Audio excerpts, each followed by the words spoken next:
শীতের সন্ধ্যায় আজকে বিভিন্ন রকমের সবজি আর ডিম দিয়ে বানিয়ে ফেললাম মজাদার গরম গরম স্যুপ। এই স্যুপটা এতই মজার হয়, যারা ডায়েটে আছো তারাও খেতে পারবা, একদম হেলদি। স্যুপ বানাবো আজকে আমি এই মাল্টি কুকারে। শীতের দিনে চুলার আশেপাশেও যেতে হবে না, এইরকম কারেন্টের চুলা থাকলে বসে বসেই সব রকমের রান্না করা যায়। আর এইবার তো আমার কাটাকুটি সহজ করতে আরেকটা জিনিস নিয়ে নিছি, এইটা সব রকমের সবজি ছিলে ফেলবে। এখন থেকে আলু, রসুন, পেঁয়াজ এগুলো আর বটি দিয়ে ছিলতে হবে না, ছেলার জন্য এই মেশিনটা কিনে ফেললাম। নতুন যে কোনো জিনিস কিনলে আমি অনেক বেশি এক্সাইটেড থাকি এটা আসলে কেমন কাজ করে সেটা দেখার জন্য। আস্তে আস্তে পেঁয়াজ আমি এটার মধ্যে দিয়ে দিলাম, আর ঘুরাতে ঘুরাতে দেখো কি সুন্দর ভাবে এটার খোসাগুলো আলাদা হয়ে যাচ্ছে। পেঁয়াজ থেকে শুরু করে আলু, ফলমূল সবকিছুরই খোসা সুন্দরভাবে ছিলে এভাবে বের হয়ে আসে। দারুণ একটা জিনিস পেয়েছি। জাস্ট আমি ছেলার পর সুন্দর করে ধুয়ে নিলাম আর তারপরে কুচি কুচি করে নিচ্ছি। পেঁয়াজ, রসুন সবকিছু কুচি করে নিলাম, তারপরে কাঁচামরিচটাও কুচি করে নিচ্ছি। শীতকালে অনেক রকমেরই সবজি পাওয়া যায়। আমি পেঁয়াজের কলি নিয়ে নিলাম, সাথে কিছু গাজর অ্যাড করলাম। এই কাটাকুটি করতে যেটুকু সময় লাগতেছে, স্যুপ বানাতে আমার 5-10 মিনিটের বেশি সময় লাগবে না। এই যে একটা প্লেটের মধ্যে সবকিছু আমি রেডি করে নিছি। শীতকাল আসলে আমার নিজেরও শরীরটা ঠিক থাকে না, ভয়েস ওভার শুনেই হয়তো বুঝতে পারতেছো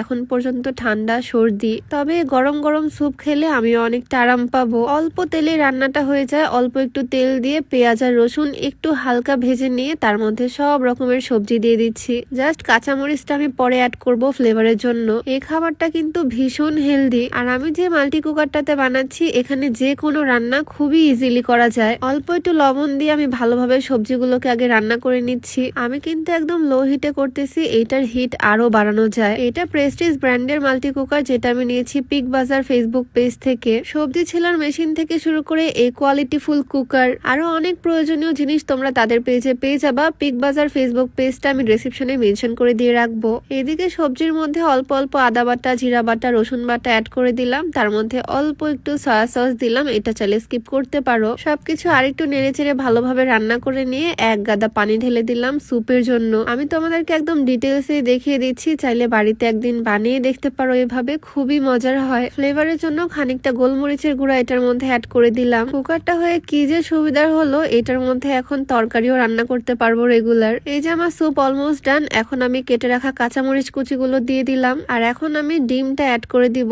সবজি সবকিছু সুন্দর মতো কুক হয়ে গেছে, স্যুপটাও অলমোস্ট রেডি। 2টা ডিম এখানে আমি অ্যাড করতেছি। ডিম 2টা ভালোভাবে ফেটিয়ে এখন অল্প অল্প করে ফুটন্ত স্যুপের মধ্যে ঢেলে দিচ্ছি। ডিমটা অ্যাড করার পর স্যুপটা কিন্তু দেখতেও খুবই সুন্দর লাগতেছে, আর কত কম সময়ে স্যুপটা একদম রেডি হয়ে গেল। ফুটন্ত গরম পানিতে ডিম দেওয়ার সাথে সাথে ডিমগুলো সুন্দরভাবে কুক হয়ে গেল। এখন এটা এইভাবেই খাওয়া যাবে। স্যুপটাকে আরেকটু ঘন করার জন্য আমি কর্নফ্লাওয়ারের মধ্যে পানি গুলিয়ে অ্যাড করতেছি। তোমরা চাইলে চালের গুঁড়াটা অ্যাড করতে পারো। এই জিনিসটা অ্যাড করলে স্যুপটা একটু ঠিক হবে, মানে একটু ঘন হবে, খেতেও মজা লাগবে। এই যে আমার স্যুপের ফাইনাল লুক। এখন জাস্ট এটা টেস্ট করে দেখার পালা। ভিডিওতে একটু বলতে চাই, তোমরা যারা উচ্চতা বাড়াতে চাও, লম্বা হতে চাও, এই কম্বোটা ট্রাই করতে পারো। এটা বাংলাদেশের বিএসটিআই কর্তৃক অনুমোদিত। এগুলো কিন্তু কোনো রকমের ঔষধ না। ছোটবেলা যেরকম আমরা হরলিক্স বা কমপ্লান খেতাম ঠিক সেই রকম। এগুলো মূলত দেহের হাড়ের শক্তি বৃদ্ধি করতে হেল্প করবে। কম্বোটা তোমরা ফিট ক্যাফে 24 পেজ থেকে পেয়ে যাবা। পেজটা আমার ডিসক্রিপশনে মেনশন করে দেওয়া থাকবে। তো আমার ডিম আর সবজি দিয়ে পারফেক্ট স্যুপ